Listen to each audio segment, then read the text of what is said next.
आणि त्यानंतरचे सगळ्यात महत्वाचे जे मला वाटतात जी मोठी लढाई या इतिहासातली झाली ती म्हणजे पावनखिंडीची लढाई. खूप कठीण आहे. मी महाराष्ट्रभरात 350हून अधिक सेमिनार फक्त या पावनखिंडीच्या लढाईवर घेतले. 300 लोक 5000 लढले होते. थोडक्यात मांडणं कठीण आहे, पण तुमच्या समोर मांडण्याचा प्रयत्न करतो. आपल्याला कळलं पाहिजे की हे 300 लोक 5000 लढतात कसे आणि त्यातून आपण काय शिकू शकतो. तर ती लढाई मी तुमच्या समोर मांडतोय महाराजांच्या आदेशानुसार. तर आय होप की ही लढाई तुम्हाला काहीतरी इतिहासाच्या पलीकडचं सांगून जाईल. मी खूप खोलवर जात नाही. तुम्हाला माहित असेल की पन्हाळ्याला वेढा दिला होता सिद्धी जोहरने आणि तिथून पलायन करून महाराजांना विशालगडावर जायचं होतं. पन्हाळा ते विशालगडाचं अंतर जवळपास 65 किलोमीटर होतं. रात्री, आता घड्याळाच्या भाषेमध्ये बोलतो, प्रहर वगैरे आपल्याला कळणार नाही, रात्री 9 ते 10च्या सुमारास 600 मोजक्या लोकांना घेऊन महाराज पन्हाळ्यावरून पुढे निघाले. त्यांना जायचं होतं विशालगडाकडे. वाट सरळ नव्हती. अगदी त्या जंगलांमधून, दऱ्याखोऱ्यांमधून, काट्याकुट्यांमधून, त्या दगडधोंड्यांमधून त्यांना जायचंय. घोड्यांचा वापर करायचा नाही कारण घोडे आवाज करतात. त्यामुळे 65 किलोमीटरचं अंतर आपल्याला पायी पार पाडायचंय. हे काम खूप कठीण होतं. तरी सुद्धा हे 600 लोक, ज्यांना त्या विभागाची खूप चांगली माहिती होती, असे 600 निवडक योद्धे जेधे आणि बांदल यांना घेऊन महाराज बाजीप्रभू देशपांडेंसारखे सेनानी निघाले. आता 52 किलोमीटरचा प्रवास करून हे सगळे लोक सकाळी 6च्या सुमारास, 6 ते 7च्या सुमारास पावनखिंडीपर्यंत पोहोचले. आणि हेरान मार्फत त्यांच्या कानावर बातमी आली की सिद्धी जोहर बरोबर असलेला आणखी एक सरदार सिद्धी मसूद 5000चं सैन्य घेऊन तिथे येतोय. आता त्यामध्ये 2500ची घोडदळ आहे आणि 2500ची पायदळ आहे. याचा अर्थ या 5000च्या सैन्याला सामोरं जाणं, उघड्या मैदानात सामोरं जाणं कठीण होतं. आता 13 किलोमीटरचं अंतर उरलेलं, पण हा 13 किलोमीटरचा जो काही प्रदेश होता हा सगळा प्रदेश मैदानी प्रदेश होता. उघड्या मैदानामध्ये 600 लोक 5000 लोकांशी लढू शकत नाही हे विधिलिखित होतं. त्यावेळेला बाजीप्रभूंनी मोठा धाडसी निर्णय घेतला. ते महाराजांना म्हणाले, महाराज तुम्ही 300 लोकांना घेऊन पुढे व्हा, तुम्ही निघा. किती? 13 किलोमीटर अंतर आपल्याला जायचंय. 13 किलोमीटर अंतर जायला 1 प्रहर म्हणजे 3 तास लागतील. आणि ही आमच्यासाठी T20ची मॅच आहे. आम्ही ती खेळू. भले आम्ही दमलोय, भले थकलोय, काल आम्ही किती वाजता जेवलो आम्हाला आठवत नाहीये, आम्ही उपाशी आहोत, पण महाराज मी तुम्हाला एक वचन देतो, जोपर्यंत हा बाजी आणि हे 300 लोक खिंडीच्या समोर छातीचा पर्वत करून उभे आहेत, एकाही गनिमाला ही खिंड ओलांडून देणार नाही. महाराज तुम्ही खुशाल निघा. महाराजांना ही कल्पना तितकीशी आवडली नव्हती. तरी सुद्धा या सगळ्यांच्या विनवण्यांना शरण येऊन महाराज 300 लोकांना घेऊन पुढे निघाले आणि हे 300 लोक तिथे लढायला सज्ज झाले. विचार करा, समोरून 5000 लोक येत आहेत. हे ताज्या दमाचं सैन्य आहे. ते लोक थकलेले नाही आहेत. हे लोक थकलेले आहेत आणि या थकलेल्या अवस्थेत त्यांच्याशी लढणं म्हणजे अख्खाच्या अख्खा समुद्र अंगावर घेण्यासारखं आहे आणि हे कठीण काम होतं. मग आपण गनिमी काव्यावर येतो. ऑब्व्हियसली बाजीप्रभूंची रणनीती काय असेल? हे 300 लोक ती खिंड लढवणार आहेत 3 तासासाठी. काम सोपं नाहीये. आता ही रणनीती आखायला सुरुवात झाली. करायचं काय? 300 लोकांपैकी 100 लोक खिंडीच्या तोंडाशी उभे राहतील. कारण समोरून जरी 5000 लोक येत असतील, खिंड निवडण्याचंच कारण काय आहे तर त्या खिंडीतून 5000 लोक आरपार जाऊ शकत नाहीत. त्यांना 1-1, 2-2, 3-3 करूनच जावं लागेल. याचा अर्थ 5000चं सैन्य एकत्रित हल्ला करू शकत नाही, तितकी जागा तिथे नाहीये आणि युद्धाची नीती तशी नसते. याचा अर्थ 5000तले पहिले 1000 लोक समोरून अंगावर येणार आहेत आणि त्यांना अंगावर घेण्यासाठी खिंडीच्या तोंडाशी 100 मावळे उभे आहेत आणि त्यांच्या समोर त्यांचा म्होरक्या उभा आहे, ज्यांचं वय 45 ते 50 वर्ष, बाजीप्रभू देशपांडे. 2 हातांमध्ये 2 तलवारी, ज्यांना दांडपट्टे म्हटलं जातं. ही तलवार 6.5 किलोची, ही तलवार 6.5 किलोची. 13 किलोचं सिलेंडर उचलून लढण्यासारखं होतं. 3 तास कंटिन्युअस लढायचंय. 3 तास सातत्याने लढणं हे काम सोपं नाहीये मित्रांनो, ते पण अशा थकलेल्या अवस्थेमध्ये. तरी सुद्धा बाजीप्रभू आणि हे 100 लोक उभे आहेत. स्ट्रॅटेजी अशी आहे की 1 मावळा 10 जणांशी लढणार.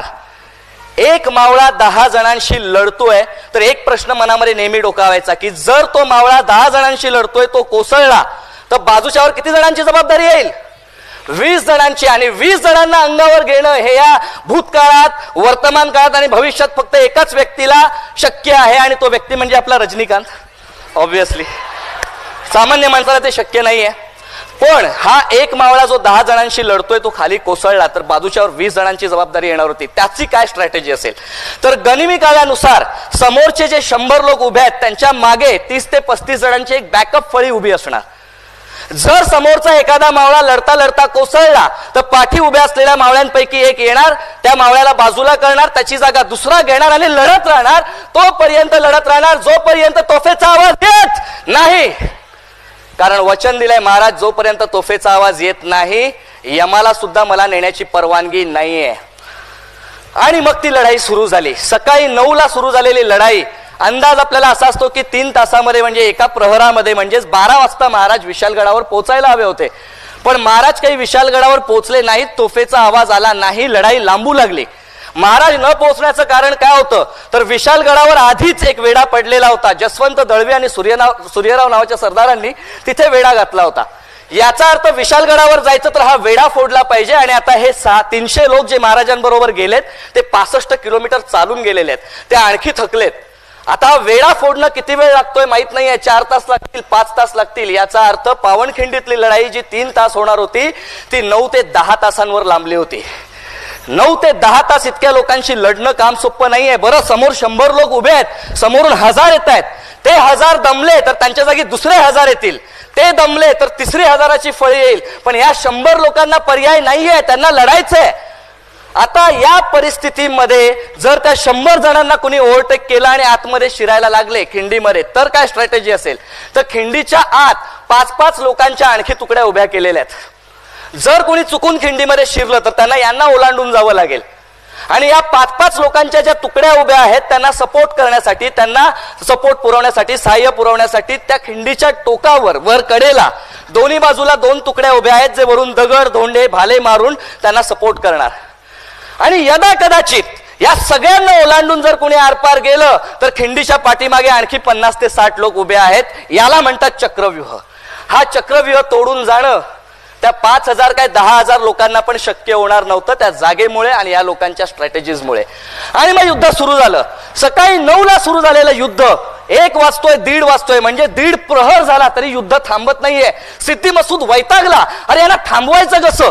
हे जे 300 लोकांचं वादळ या खिंडीमध्ये उठलेलं आहे यांना ओलांडून जाणं या जन्मात आपल्याला शक्य नाहीये.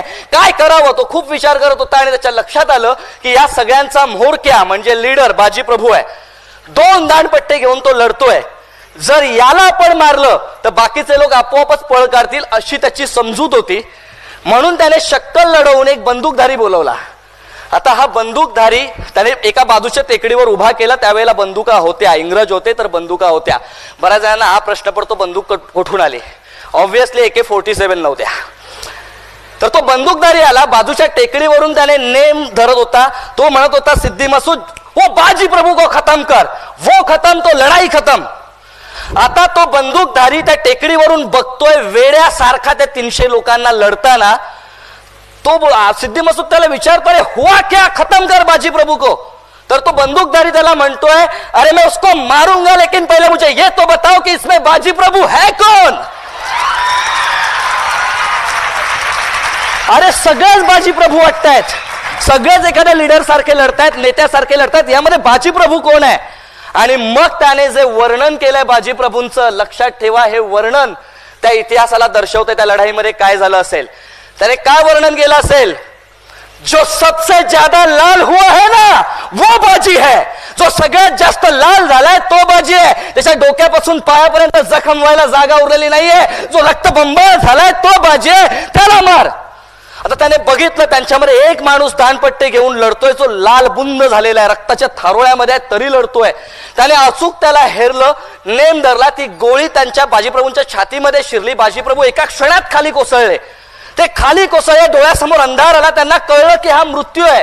एका क्षणासाठी त्यांना तो मृत्यू दिसतोय आणि दुसऱ्या क्षणाला त्यांना आठवलं की अजून तोफांचे आवाज आलेले नाहीयेत, अजून माझे राजे गडावर पोहोचलेले नाहीयेत. मला मरण मान्य नाही, मला उठावं लागेल, लढावं लागेल. ते पुन्हा उठलं, पुन्हा लढायला लागले. एवढी गोळी लागून सुद्धा, इतक्या जखमा होऊन सुद्धा पुढचे तब्बल 1-2 नाही 4 ते 5 तास बाजी प्रभू लढत होते. तोपर्यंत लढत होते जोपर्यंत तोफेचा आवाज येत नाही. आणि शेवटी तोफांचा आवाज आला. बाजीप्रभूंना कळलं माझे राजे गडावर पोहोचले, ज्या गोष्टीसाठी मी इथे लढत होतो ती गोष्ट संपन्न झालेली आहे, माझं आयुष्य कृतार्थ झालेलं आहे, आता मला मरण स्वीकारावंच लागेल. बाजूला इतका वेळ जो मृत्यू उभा होता त्याला ते म्हणाले असतील, जा रे बाबा आता घेऊन जा, ज्या कामासाठी मी इथे उभा होतो ते काम झालंय, माझे राजे गडावर पोहोचलेले आहेत. आणि या घटनेनंतर सिद्धी मसूदचं 2500 घोडदळ, तिथे जे कोणी शहीद झालेले मावळे होते, बाजीप्रभू होते, त्यांच्या अंगावरून गेलं.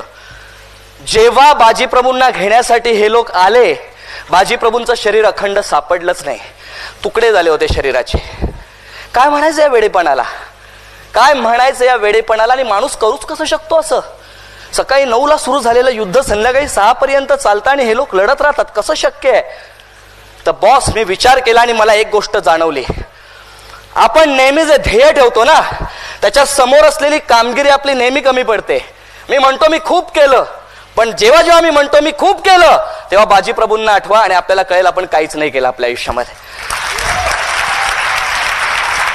मग एक गोष्ट मी या बाजीप्रभूंकडून शिकलो, तानाजींकडून शिकलो, प्रतापराव गुजरांकडून शिकलो की तुमचं ध्येय जे आहे त्याच्या वरचढ जेव्हा तुमची कामगिरी होते तेव्हा आणि तेव्हाच तुम्ही यश प्राप्त करू शकता. आपल्या ध्येयाच्या वरचढ कामगिरी दाखवा.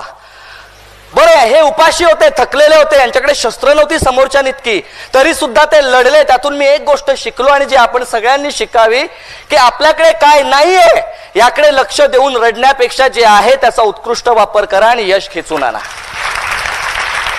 आणि जी तिसरी महत्वाची गोष्ट जी मी या लढाईमधून शिकलो आणि जी आपण प्रत्येकाने शिकावी, जोपर्यंत शेवटच्या श्वासापर्यंत लढून होत नाही हार मानू नका. कारण लढण्याचा इतिहास आमुचा, हरणे माझ्या रक्तात नाही, जोवर मैदानात उभा मी जिंकणं नियतीला शक्य नाही. तर हे असे असंख्य मावळे, असंख्य सरदार, मला असं वाटतं महाराज जेव्हा या सिंहासनाकडे चालले असतील त्यांच्या मनामध्ये एक गोष्ट असेल की या सिंहासनाचा पाया आहे ना या सगळ्या लोकांच्या बलिदानाने बनलेला आहे.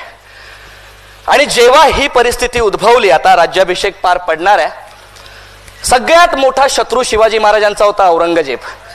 औरंगजेब, मला असं वाटतं आपल्या आयुष्यातलं सगळ्यात मोठं यश काय असेल की आपल्या शत्रूने आपलं कौतुक करावं.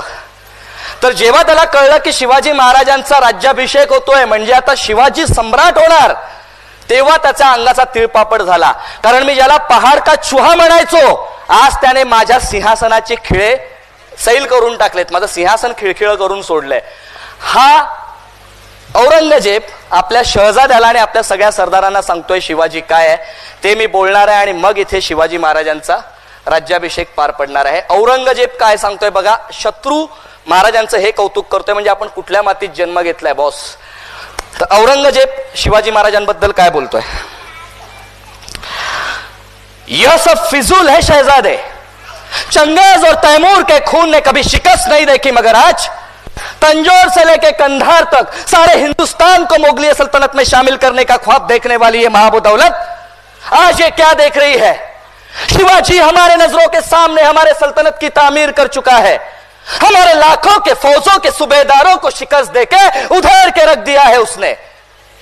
ये हमारे मिर्जा अमीर गुलाबराव अबू तालिब शाइस्ता खां साहब, बड़ी शर्मनाक बात है शहजादे कि शिवाजी ने इनके लाल महल पे छापे डाल के इनके छक्के छुड़ा दिए. यह तो तकदीर के बड़े सिकंदर थे कि जान बच गई, सिर्फ 3 उंगलियों पे समझौता करना पड़ा. यह सूरत के खूबसूरत इनायत का बहादुर शिवाजी जब सूरत में आया तो दुम दबा के भाग गए. ये जोधपुर के महाराजा जसवंत सिंह राठौड़, मराठों के जख्म के वार इन्होंने अपने छाती पे नहीं बल्कि अपने पीठ पे खाए. ये हबशी फौलाद खां जिसकी हथेली पे मिठाई रख के शिवाजी आगरे के कैद खाने से फरार हो गया, सभी मंसूबों को खाक में मिला दिया इसी फौलाद खां ने. लश्कर के साथ मैदान छोड़ के भागने वाले एकर तलब खां, ये रसूल बेग रोजबानी, ये मीर आतिश तरबियत खां, खाजा बहादुर, बहादुर का कुकलताश, बूंदी नरेश भावसिंहाड़ा, ये रणमस्त खां, ये केसर से ये सैयद मुनावर खां, तमाम राजपूत, बुंदेल, पठान, अफगानी, तुर्क, इन सबको शिवाजी ने शिकस्त दी. एक बात कहूं शहजादे, शायद आप कभी समझ ही नहीं पाओगे, लेकिन औरत, गाना, नाच, शराब शिवाजी को कभी मालूम ही नहीं. शिवाजी ने मजबूत किले बनाए, मजबूत जमीर के लोग तैयार किए.